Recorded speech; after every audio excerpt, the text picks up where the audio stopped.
அனைவருக்கும் வணக்கம். நம்முடைய இயக்குனர் சிகரம் பாலச்சந்தர் சார் அவர்கள் வந்து கொண்டிருக்காங்க சைடில். அதனால் கொஞ்சம் டிலே ஆகுது, வேற ஒன்று இஸ் ஆன் இஸ் வே. இந்த பக்கமாக கூப்பிட்டு வராங்க. பொதுவாக அது வரைக்கும் நான் ஏதாவது சின்னதாக உங்கள்கிட்ட பேசிகிட்டு இருக்கேன், இல்லாட்டி போகிறவங்களுக்கு. பொதுவாக ஆடியோ ஃபங்க்ஷன்னாலே விஐபிஸ் வர பயப்படுறாங்க. ஏன்னா 30 சேரை போட்டு ஒவ்வொருத்தரையும் பேரை சொல்லி யார் டேர்ன் எப்போ வரும்னு தெரியாமல் டென்ஷன் ஆகுறாங்க. அதனால் பாருங்கள், நறுக்கா 6 சேர், 1 2 3 4 5 6 7 சேர் தான் போட்டிருக்கோம். இவங்க 7 பேர் தான் பேசுவாங்க. அதனால் ரெஸ்ட் அஷ்யூர்ட், நீங்கள்லாம் பீஸ்ஃபுல்லாக இருக்கலாம். ரொம்ப நேரம் ரொம்ப பேர் பேசுவாங்களோன்றது இல்லை. அவங்களுக்கும் வந்து A R Rahman sir he has to go by 12, அவர் வந்து ஃப்ளைட் பிடிச்சி மறுபடியும் போகணும். அதே மாதிரி பாரதிராஜா சார் தேனியிலேருந்து எனக்காக வந்திருக்காரு. ஏஆர் சார் அமெரிக்காவிலேருந்தே எனக்காக வந்திருக்கிறாரு. அண்டு என்னோட குரு வந்துட்டார்.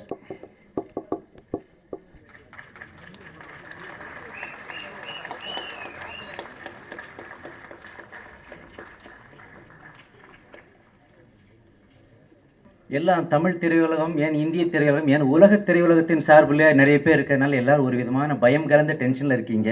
அப்படி இருக்காதீங்க, ஜாலியாக இருங்க. எல்லாம் டோன்ட் வரி, பி ஹாப்பி.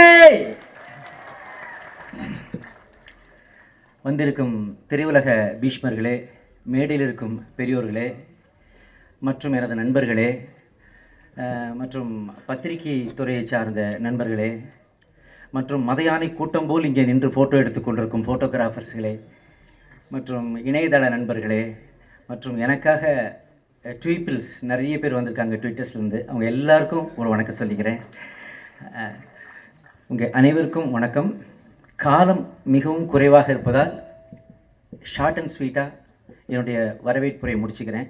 இது ஆக்சுவலாக வரவேற்புரை இல்லை, இது ஒரு நன்றி உரை தான். காரணம், ஒரு ஷோவை கேன்சல் பண்ணிவிட்டு கமலா தேட்டரை அவங்க இந்த அரங்கத்தை நமக்கு கொடுத்திருக்கிறார்கள். விஎன் சிதம்பரம் ஐயா நம் நினைவில் எப்பொழுதும் வாழ்ந்து கொண்டே இருப்பார். அவருடைய இளவல்கள் இங்கே வள்ளியப்பன், கணேஷ், நாகு, அத்தனை பேருக்கும் நான் நன்றி கடமைப்பட்டிருக்கிறேன்.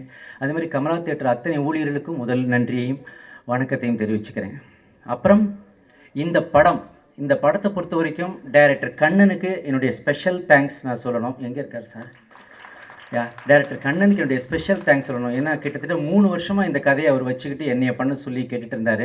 நான் 3 வருஷமாக அவருக்கு டேக்காக கொடுத்துட்டு இருந்தேன். பட் அதுக்கப்புறம் டைரக்டர் பாலா வந்து இதில் விவேக்க வச்சே பண்ணுங்கன்னு அதுக்கப்புறம் இன்னொரு மீட்டிங்கில் உலகநாயகன் கமல் அவர்கள் என்னை தனியாக அழைத்து போய் வித்தியாசமான கதைகளை பண்ணும் நேரம் இதுதான் விவேக் உங்களுக்கு என்று சொன்னார். ஸோ இது எல்லாம் காரணம்தான் நான் இந்த படத்தை பண்ணுவதற்கு. எனக்கு இது மாதிரி ஒரு கேரக்டர் கிடைக்கும்னு சத்தியமாக நினைக்கவே இல்லை. என்னை வந்து அறிமுகப்படுத்தியவர் என்னுடைய இயக்குனர், இதோ திரையுலக பீஷ்மர் பாலச்சந்தர் அவர்கள் இங்கே இருக்கிறார்கள். 26 வருஷம் கழித்து எனக்கு இந்த மாதிரி ஒரு கேரக்டர், ஏன் இந்தியாவில் எந்த காமெடியனுக்கும் இப்படி ஒரு கேரக்டர் கிடைச்சிருக்காது, எனக்கு கிடைச்சிருக்கு. அதுக்கு வந்து டைரக்டர் கண்ணனுக்கு என்னுடைய நன்றியை தெரிவிச்சுக்கிறேன். அதே மாதிரி தயாரிப்பாளர் லாரன்ஸ், அவர் வந்து ஃபஸ்ட்டு படம் பண்ணுறாரு. ஃபஸ்ட்டு படம் பண்ணி முடிச்சு ஒரு ப்ரொடியூசர் எப்படி இருப்பார்னு உங்களுக்கே தெரியும். ஆனால் இன்னும் அவர் தெம்பா நல்லா இருக்கிறாரு. அதனாலேயே இந்த படம் நல்லா வருன்ற நம்பிக்கை இருக்குது. ஆள் வேறு நல்லா ஸ்டைலாக இருக்கார். எப்போது சார் கேபி சார் இன்ட்ரடியூஸ் பண்ண ரஜினி சார் மாதிரி இருக்கார், அப்போது அந்த ஸ்டைலில் இருக்கிறாரு. ஸோ அவர் வந்து ரொம்ப டெடிக்கேட்டடாக பண்ணுறாரு. அவரை நம்பி ஃபஸ்ட் காப்பி கொடுக்கலாம் எவ்வளோ பெரிய ப்ரொடியூசர்ஸ்னாலும். அந்த மாதிரி அப்படி சிக்கனம் பார்த்து பண்ணுவார். எக்ஸ்ட்ரா ஒரு இட்லி போட்டாலே முறைப்பார். அந்த அளவுக்கு பார்த்து பண்ணார் இந்த படத்தை. அவருக்கு என்னுடைய ஸ்பெஷல் தேங்க்ஸ் தெரிவிச்சுக்க விரும்புகிறேன். அப்புறம் இந்த ஆடியோ ஃபங்க்ஷனில் திரையுலகின் பெரியவங்க வர பயப்படாங்கன்னு சொன்னேன். ஏன்னா நிறைய பேருக்கு சேர் போட்டு எல்லாரையும் பேச வைக்கிறது கஷ்டம்னு. அதனால ரொம்ப மோஸ்ட் விஐபிஸ் மட்டும்தான். ஏன்னா மற்ற எல்லாரும் எதிர்த்தாப்பில் உட்காந்துருக்கீங்க. நீங்கள் மெயினாக வர்றது வந்து ட்ரெய்லரையும் சாங்ஸையும் பார்த்துட்டு வாழ்த்துவதற்காகத்தான்.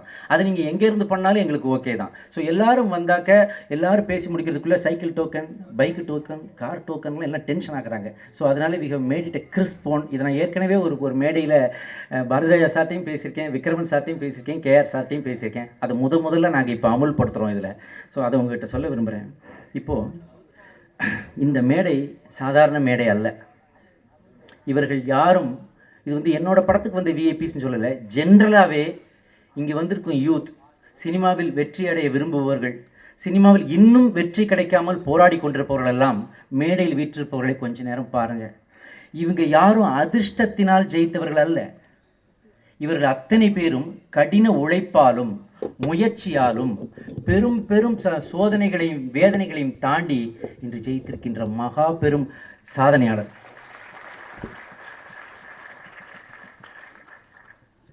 எனக்காக ஏரில் பறந்து வந்த ஏஆர்ஆர் அவர்களே,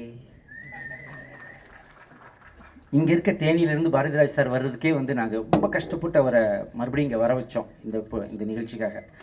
ஆனால் ஒரே ஒரு இமெயில் கொடுத்தேன், ஒரே ஒரு மெசேஜ் பண்ணேன். எனக்காக லாஸ் ஏஞ்சல்ஸ் அங்கேருந்து இங்கே வரைக்கும் அவர் சொந்த காசு போட்டு ஃப்ளைட்டில் வந்திருக்கிறார். இதுக்கு கை தட்டலைன்னா எதுக்கு தட்ட போகிறோம்?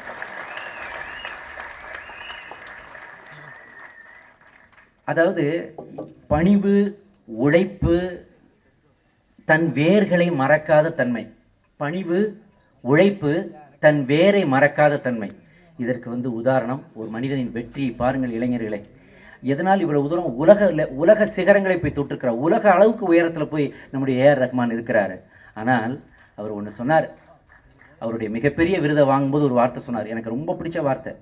உங்களுடைய வெற்றியின் ரகசியம் என்ன என்று ஏஆர்ஆர் அவர்களை கேட்டப்போ ஒரு வார்த்தை சொன்னார், எனக்கு இது எல்லா இளைஞர்களுக்கும் தெரிய வேண்டியது, கோபப்படுகிற அத்தனை பேரும் யோசிக்க வேண்டிய விஷயம், வருத்தப்படுகிற வேதனைப்படுகிற மற்றவங்களை வார்த்தைகளால் புண்படுத்துகின்ற அத்தனை இளைஞர்களும் மாணவர்களும் ஏன் இங்கு இருக்கின்ற அத்தனை கலா ரசிகர்களும் யோசிக்க வேண்டிய அந்த வரிகள். எனக்கு முன்னால் 2 பாதைகள் தென்பட்டன, ஒன்று அன்பின் பாதை, இன்னொன்று வெறுப்பின் பாதை.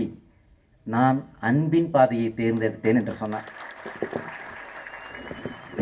உலக பந்தில் எங்கேயோ ஒரு மூலையில் இந்தியா, அதோட எங்கேயோ ஒரு மூலையில் தமிழ்நாடு, அங்கே எங்கேயோ கொஞ்சம் தமிழ் பேசிக்கிட்டு இருக்க இனத்தின் அந்த தமிழ் மொழியை கொண்டு போய் உலக அரங்கில் ஆஸ்கார் வாங்கும்போது தமிழ் பேசினார். 2 ஆஸ்கார்கள் வாங்கியும் பணிவு, பெருக்கத்துள் வேண்டுமாம் அடக்கம்னார் வள்ளுவர். அதற்கு வாழும் உதாரணமாக திகழ்ந்து கொண்டிருக்கிறார் ஏஆர் ரஹ்மான். டொரண்டோ நகரில் அவருடைய பெயரில் ஒரு சாலை திறந்திருக்கிறார்கள் தெரியுமா? ஒரு ஸ்ட்ரீட்டுக்கு அவர் பேர் அல்லா ரக்கா ரஹ்மான் சொல்லி அவர் பேரை வச்சிருக்காங்க டொரண்டோ கவர்மெண்ட். அது மட்டும் இல்லை, அவருக்கு தபால் தலை வெளியிட்டிருக்கிறார்கள். இதெல்லாம் தமிழனுக்கு பெருமை இல்லையா? இப்பேற்பட்டவர்களெல்லாம் இந்த நான் தான் பாலாவை வாழ்த்துவதை நான் மிகப்பெரிய பாக்கியமாக கருதுகிறேன்.